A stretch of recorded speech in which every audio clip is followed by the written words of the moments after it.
Hello, I'm Scott Todnam, and this is the Classroom Connection video of the week. This week in health class, we've been covering some mental health topics of resiliency and coping strategies. In just a minute, I'll bring in some 8th grade students who will reflect on the week of resiliency and coping strategies, as well as an analogy activity we did to help with the unit. Stay tuned.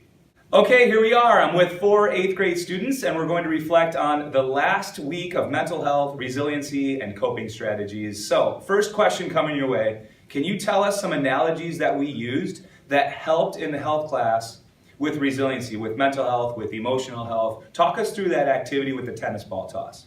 We pass a tennis ball around the room to see if we can get it to every person without dropping it. It took a lot of tries, but eventually we got it. We did horrible at first. Yeah. We got 4. But then our class period just skyrocketed. There you go.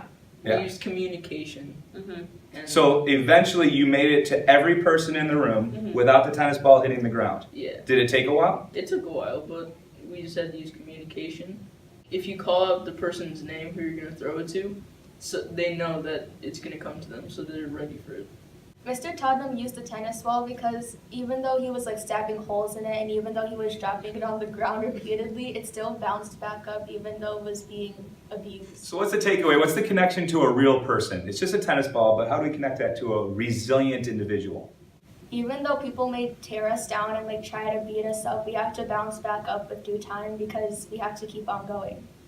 The next item that Mr. Tottenham pulled out was from the tennis ball was a ping pong ball, and what we did was we tried to break it like we did with the tennis ball, and so we kind of tried to crush it and all that, and through all the carnage and it just got it still persevered. It did. It bounced even though it was crushed. Yeah.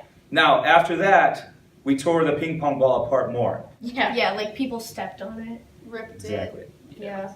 So the ping pong ball represents a person just because it's the person that can't really get back up as easily as the tennis ball, because once people step on it and crush it and rip it, then there's no going back from there. You would give us the tennis ball and the scissors, and we'd do it completely wrong, and we could have annihilated our hands, but it's everybody else was just watching and waiting to see if we actually, cut off our fingers. So there was an analogy: if we're trying to harm the implement, the ball, the tennis ball, we could harm ourselves in the meantime, right? Notice the connection then to mental health. For teenagers, I think that it's hard to stand up because there's always the more dominant people who sort of make fun of you if you try to defend the people like the ping pong ball who are easily broken. But then we end up being bystanders because of it, because we don't want to seem different than other people. So what's the takeaway? What's the connection to a real person? It's just a tennis ball, but how do we connect that to a resilient individual? One important thing to have in all health classes is strong lessons that relate to the students. So when you give stories of your own life and what people may be feeling, it really connects with them. I feel better.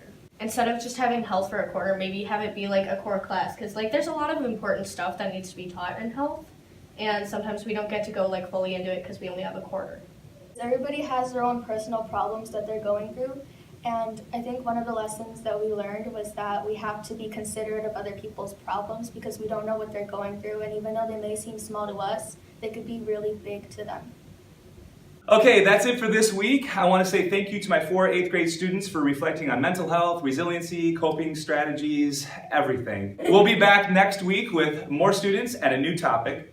So thank you for, let's just say goodbye, and I'll see you next time. Adios. Goodbye.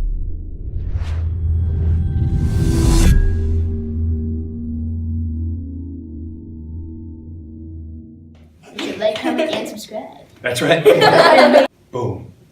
Definitely one of the good ones. I'm warbled this week. Is he really witty and very humorous and also devilishly handsome? So basically, We'll judge you really hard. Basically, I'll stop interrupting.